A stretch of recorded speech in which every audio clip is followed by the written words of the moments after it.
Welcome everyone to our channel. And आज की इस वीडियो में हम एक ऐसे डेवलप करेंगे जो राइटिंग टास्क 2 के अग्री डिसअग्री ऐसे की टाइप में होगा। इस ऐसे में आपको बताऊंगी कि अग्री डिसअग्री ऐसे कैसे लिखते हैं। अगर हमने अग्री होना है तो स्टेटमेंट कैसी होनी चाहिए, डिसअग्री होना है तो स्टेटमेंट कैसी होनी चाहिए, अगर आप पार्शली लिखते हो तो कैसे लिखते हो। तो सबसे पहले हम इसका टॉपिक देख लेते हैं। टॉपिक है creative artist should also be given the freedom to express their own ideas. कहते हैं कि जो क्रिएटिव आर्टिस्ट होते हैं, जो इनबॉर्न टैलेंटेड आर्टिस्ट होते हैं, उन्हें फ्रीडम होनी चाहिए कि वो अपने आइडियाज को जैसे भी एक्सप्रेस जैसे वो चाहते हैं वैसे एक्सप्रेस कर सकते हैं in one ever in which ever way they wish. जिसकी जैसी उनकी इच्छा है वैसे ही वो एक्सप्रेस कर सकते हैं। एंड अदर्स क्या कहते हैं, there should no government restriction on what they do, कि उनके ऊपर कोई रिस्ट्रिक्शंस नहीं होनी चाहिए। To what extend do you agree और डिसएग्री विद स्टेटमेंट, कि आप इस स्टेटमेंट के साथ अग्री हैं और डिसएग्री हैं, ये आपको बताना है। तो सबसे पहले हमें टॉपिक को अंडरस्टैंड करना होता है कि टॉपिक क्या कह रहा है, उसके हिसाब से फिर हम अपना पोजीशनिंग स्टेटमेंट है वो लिखते हैं कि हम इसमें अग्री जाएंगे और डिसएग्री जाएंगे। तो सबसे पहले टॉपिक क्या था कि जो क्रिएटिव आर्टिस्ट हैं उन्हें फ्रीडम होनी चाहिए, उन्हें आज़ादी होनी चाहिए कि वो जिस तरीके का चाहे आर्ट कर सकते हैं, जैसी उसकी इच्छा है। गवर्नमेंट की कोई रिस्ट्रिक्शंस नहीं होनी चाहिए उनके ऊपर। तो आप इससे अग्री करते हैं कि डिसअग्री करते हैं। तो जो जो इस टाइप के ऐसे होते हैं जिसमें एक्सट्रीम वर्ड्स होते हैं, ओनली, बेस्ट, रादर देन या कंपैरिजन वगैरह दिया होता है, तो उस एसेज में हम क्या करते हैं कि हम जो हमारी पोजीशनल स्टेटमेंट रहती है वो पार्शली की रहती है। तो हम क्या कहते हैं कि मैं अग्री हूँ बट मैं कंप्लीटली अग्री नहीं हूँ, मीन्स मैं पार्शली डिसअग्री हूँ। तो ये भी उसी टाइप का ऐसे है जिसमें उन्होंने बोला कि उन्हें कंप्लीट फ्रीडम देनी चाहिए। तो हम क्या बोलेंगे कि उन्हें फ्रीडम देनी चाहिए बट नॉट कम्प्लीटली। तो हम दोनों पार्ट ही डिस्कस करेंगे कि उन्हें फ्रीडम देनी चाहिए तो उसके क्या बेनिफिट्स हो गए हैं, उसके क्या आइडियाज़ लिखेंगे। तो वो हम अपने बीपी फर्स्ट में लिखेंगे एंड बीपी सेकंड में क्या होगा कि उन्हें कंप्लीट फ्रीडम नहीं होनी चाहिए, गवर्नमेंट की रिस्ट्रिक्शंस होनी चाहिए, तो वो हम सेकंड बीपी में लिखेंगे। क्लियर। अगर आपको कंप्लीटली अग्री जाना होता है तो कंप्लीटली डिसअग्री जाना है तो उसकी स्टेटमेंट्स थोड़ी अलग होती है। उसमें आपको किसी भी चीज़ के साथ कंपैरिजन नहीं दिया होता, उसका कोई एक्सट्रीम वर्ड नहीं होते, तो उस हालात में आप कंप्लीटली अग्री जाते हैं या कंप्लीटली डिसअग्री जाते हैं।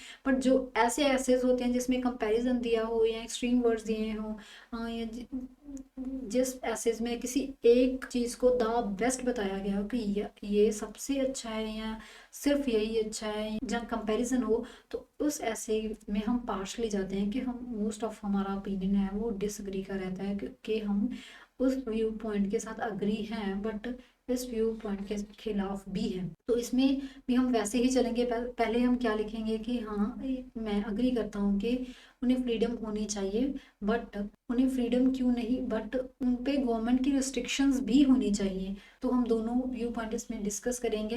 तो सबसे पहले हम अपनी इंट्रोडक्शन लिखते हैं। इंट्रोडक्शन में हम कैसे लिखते हैं, सबसे पहले हम टॉपिक को पैराफ्रेज करेंगे, देन अपनी थीसिस स्टेटमेंट लिखेंगे। थीसिस स्टेटमेंट में क्या लिखेंगे कि मैं डिसअग्री करता हूँ इस आईडी के साथ, कि मैं क्या मानता हूँ कि उनके फ्रीडम के साथ साथ रिस्ट्रिक्शंस भी होनी चाहिए। तो सबसे पहले हम इंट्रोडक्शन लिखते हैं। इंट्रोडक्शन में it is certainly true that artist need creative freedom to function. ये बहुत कम शब्दों में अपनी पूरी बात को कंप्लीट कर दिया कि आर्टिस्ट को कंप्लीट फ्रीडम होनी चाहिए। Okay, however I disagree with this idea. कहता है कि मैं इससे डिसअग्री करता हूँ। There creative freedom should be without any conditions whatsoever, के जो उनकी जो क्रिएटिव फ्रीडम है उस पे रिस्ट्रिक्शंस होनी चाहिए।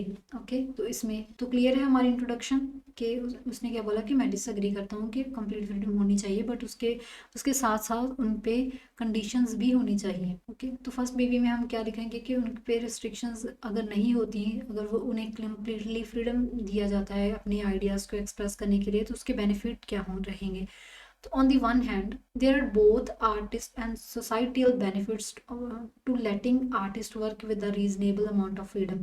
कहते हैं कि एक साइड पे आर्टिस्ट को और सोसाइटल बेनिफिट दोनों साथ साथ चलेंगे अगर हम फ्रीडम देते हैं आर्टिस्ट को कैसे भी आर्ट करने की। फ्रॉम एन आर्टिस्ट पर्सपेक्टिव, एक आर्टिस्ट के पर्सपेक्टिव की तौर से, पर्सपेक्टिव मीन्स दृष्टिकोण की तरफ से हम देखते हैं, तो freedom allows an artist to make use of his full artistic potential. तो उन्हें अलाउ करता है कि वो अपने अकॉर्डिंग अपना जो टैलेंट है या अपने अकॉर्डिंग जो उनके थॉट्स हैं, क्रिएटिव आइडियाज हैं, वो शो कर सकते हैं अगर उन्हें कंप्लीट फ्रीडम है। इफ इंस्टेड, अगर नहीं, कंडीशंस आर प्लेस्ड, अगर उन पे कंडीशंस लगाई जाएंगी, an artist would be spending more time on making his art conform to expectations of other.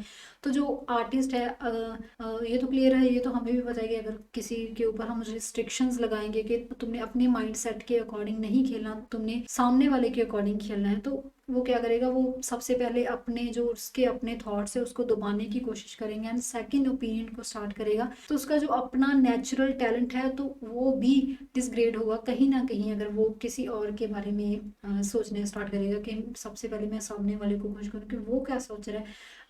तो जो है वो साइकोलॉजिकली एक इम्बैलेंस जो क्रिएट करता है उनके नेचुरल जो उनका इनबॉर्न टैलेंट होता है उसमें। तो वही उन्होंने एक्सप्लेन किया है कि वो क्या करेगा कि जब क्या दूसरे लोग क्या एक्सपेक्ट कर रहे हैं उसके हिसाब से सोचने लगेगा, तो जो उसकी अपनी क्रिएटिव प्रोसेस है तो वो कहीं ना कहीं डिग्रेड होगी। Okay, next, from a societal view point, freedom is equally necessary as most good artist are social reformers as well. कहते हैं कि अगर हम सोसाइटल व्यू पॉइंट की तरफ से देखते हैं तो जो फ्रीडम है वो इक्वली नेसेसरी कैसे है कि आर्टिस्ट, जो कुछ आर्टिस्ट होते हैं वो ऐसे भी होते हैं जो सोशली बहुत अच्छा पेंटिंग करते हैं। अगर जैसे हम देखते हैं फ्लैक्स बोर्ड्स पे या वॉल्स पे पेंटिंग की होती है ऐसी, सेव ट्री सेव वाटर ऐसे करके कहते हैं, जो बेनिफिशियल होती है कहीं ना कहीं। जो हम जब वैसी पिक्चर्स देखते हैं, वैसा पेंट देखते हैं, तो हमारे अंदर क्या होता है कि हम भी इन्वायरमेंट फ्रेंडली बनते हैं, लोगों को एनकरेज करती है। तो कहते हैं वो एक लार्ज बेनिफिट रहेगा सोसाइटी की तरफ से अगर हम किसी आर्टिस्ट को उसके अकॉर्डिंग परमिशन देते हैं कि वो किसी भी अकॉर्डिंग जैसे वो चाहता है वैसे आर्ट कर सकता है। It has traditionally been the task of artists to point out the shortcoming of the society. A duty can only be dispensed if there is a certain amount of freedom. कहते हैं वह तब ही possible है जब हम उनको freedom देंगे कि वो अपने अकॉर्डिंग जो उनके माइंड में है वो उसको पेंट करें। अगर वो सोसाइटल बेनिफिट की तरफ से ये देख रहा है कि मैंने पेंटिंग बनानी है कि ड्रग्स को ना अवॉइड करो, ऐसे जस्ट एग्जांपल, तो अगर उनको सरप्रेस किया जाएगा उनकी फीलिंग्स को या उनके आर्ट को, तो वो सबसे पहले ये देखेगा कि यार अगर मैं ये पेंटिंग बनाऊंगा तो इसके गवर्नमेंट के क्या वो होंगे, क्या मेरे कोई नेगेटिव इफेक्ट रहेगा इसका कि मैं बनाऊं कि नहीं बनाऊं। तो जो उसका सोशल मैसेज है वो कहीं ना कहीं डिग्रेड होगा ही होगा।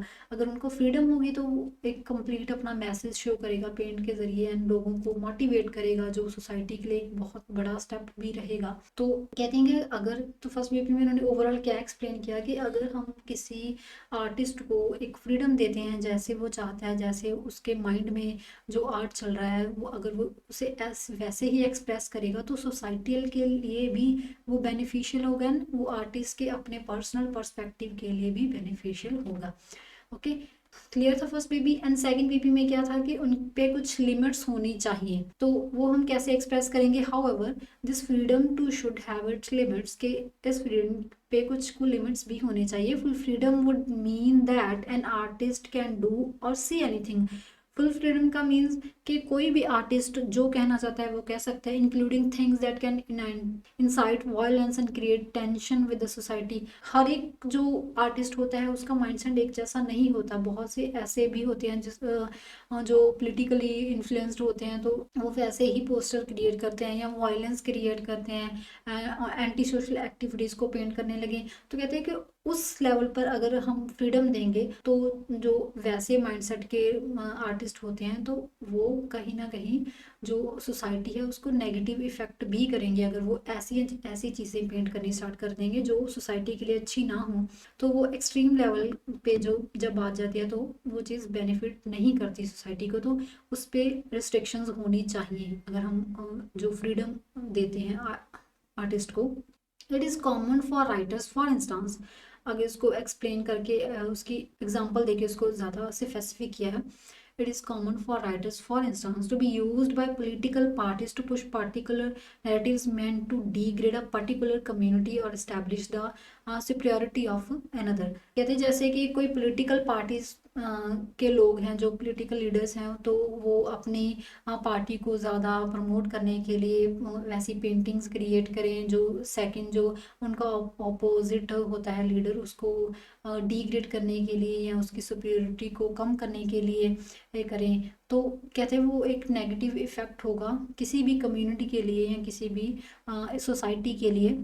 तो ओवरऑल वो क्या कहना चाहते हैं कि कंप्लीट फ्रीडम नहीं होनी चाहिए। कैसे नहीं होनी चाहिए? कुछ कुछ ऐसे सर्कमस्टांसेस भी होते हैं जहाँ ऐसी चीज़ें होती हैं कि हम अगर कंप्लीट फ्रीडम देंगे तो वो सोसाइटी के लिए बेनिफिशियल नहीं रहेगा।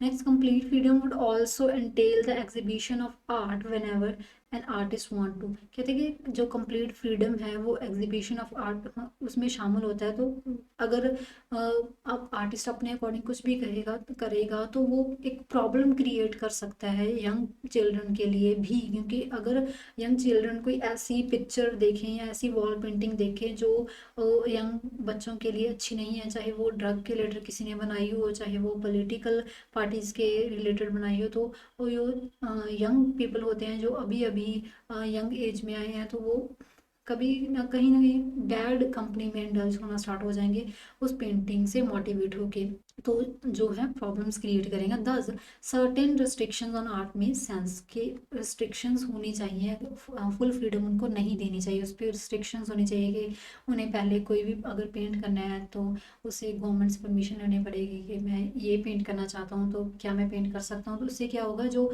जो इसके नेगेटिव कॉजेज आएंगे, जो लोग नेगेटिविटी को प्रमोट करना चाहेंगे तो वो नहीं कर पाएंगे इन दी सेंस। ओके, क्लियर है कि फ्रीडम, फुल फ्रीडम क्यों नहीं होनी चाहिए, किस कॉन्टेक्स्ट में नहीं होनी चाहिए। आई होप आपको अब ये पता चल गया होगा कि अगर हम डिसएग्री जाते हैं तो दोनों व्यू कैसे एक्सप्लेन करने होते हैं और दोनों के हम बेनिफिट्स बताते हैं। तो सबसे पहले हमने ये बेनिफिट बताया कि कंप्लीट फ्रीडम, तो हमारा ओपिनियन था क्या कि कंप्लीट फ्रीडम नहीं होनी चाहिए, उसके रिस्ट्रिक्शंस होनी चाहिए, तो हमने वो बीपी सेकंड में लिखा क्योंकि उसकी वेटेज हमने क्रिएट करनी थी। तो next, in conclusion, while artist freedom is a necessity, चाहे कि आर्टिस्ट फ्रीडम है जो नेसेसरली इम्पॉर्टेंट है, there have been certain checks on this freedom, के कुछ को उस पर रिस्ट्रिक्शंस होनी चाहिए to prevent art from harming other, जो लोगों को हार्म करने से प्रिवेंट करेगी। तो ये था हमारा ओवरऑल ऐसे।